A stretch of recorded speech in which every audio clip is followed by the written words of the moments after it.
నా దగ్గరికి ముగ్గురు స్టూడెంట్స్ వచ్చారు. ముగ్గురు మంచి బెస్ట్ ఫ్రెండ్స్. ఒక వ్యక్తి బాగా చదువుతాడు, ఇద్దరు పెద్దగా చదవలేరు, తక్కువగానే చదువుతారు. అయితే ఆ ఒక్క వ్యక్తి మాత్రం బాగా చదువుకుంటూ టైం అంతా చక్కగా చదువుకుంటూ టైం స్పెండ్ చేసుకుంటూ వెళ్ళిపోతూ ఉన్నాడు.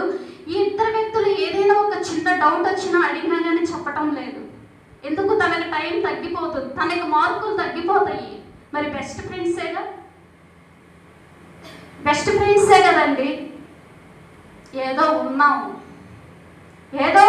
అన్నట్లుగా ఉంటున్నారు నేటి సమాజంలో ప్రజలంతా. క్రైస్తవులు కూడా చెప్పుకోవచ్చండి. పక్కవారి గురించి ఆలోచించేటటువంటి వారిగా కనబడటం లేదు. వారికి మేలు చేస్తే నాకు నేను ద్రోహం చేసుకుంటున్నాను అనుకుంటూ ఉన్నారు.